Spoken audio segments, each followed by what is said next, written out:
வணக்கம் மக்களே! இன்னைக்கு காலையிலே வெயில் ரொம்ப வர்றதுக்கு முன்னாடி பூ எடுத்துறலாம்னு சொல்லிட்டு பூ பறிக்க போயிட்டேன்.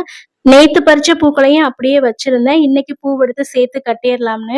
இன்னைக்கு வந்து குடுக்குற கொஞ்சம் கொஞ்சம் பூவையும் எடுத்துறலாம்னு சொல்லிட்டு தான் வந்தேன். இந்த வீடியோ பார்க்கும்போது நெறைய பேர் கேட்பீங்க, "அக்கா குச்சி கேட்டிருந்தோமே, செடி கேட்டிருந்தோமே" அப்படின்னு சொல்லிட்டு. உங்களுக்காக தான் இந்த வீடியோ வந்து மேக் பண்ணியிருக்கேன். பூக்கள் ரொம்ப அதிகமா இருக்கிறதுனால வாடக்கூடாதுங்கிறதுக்காக தான் வாழை இலையில தண்ணி தெளிச்சுட்டு அதுல பூ வச்சு கட்டினேன்.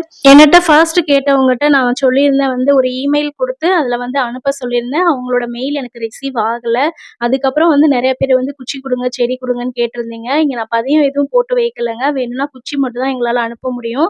அது மட்டும் இல்லாம நீங்க வந்து கொரியர் சார்ஜ் வந்து பே பண்ற மாரி இருக்கும். 1 பேர் 2 பேர்னா நம்மளால வந்து கொரியர் சார்ஜ் கூட பே பண்ணி அனுப்ப முடியும். ஆனா வந்து நெறைய பேர் கேட்கறதுனால, வந்து நீங்க வந்து கொரியர் சார்ஜ் பே பண்ணி வந்து இத நீங்க வாங்கிக்கலாம். வேணுங்கிறவங்க இந்த நம்பருக்கு கான்டாக்ட் பண்ணுங்க. உங்களோட அட்ரஸ் அண்ட் ஃபோன் நம்பர் வந்து சென்ட் பண்ணுங்க. என்னோட வீட்ல இருந்து கொரியர் ஆஃபீஸ் ஒரு 5 கிலோமீட்டர்ஸ் போகணுங்க. வந்து என்னால ஒரு 10 மெம்பர்ஸ்க்கு மட்டும் பேக் பண்ணி அனுப்ப முடியும்.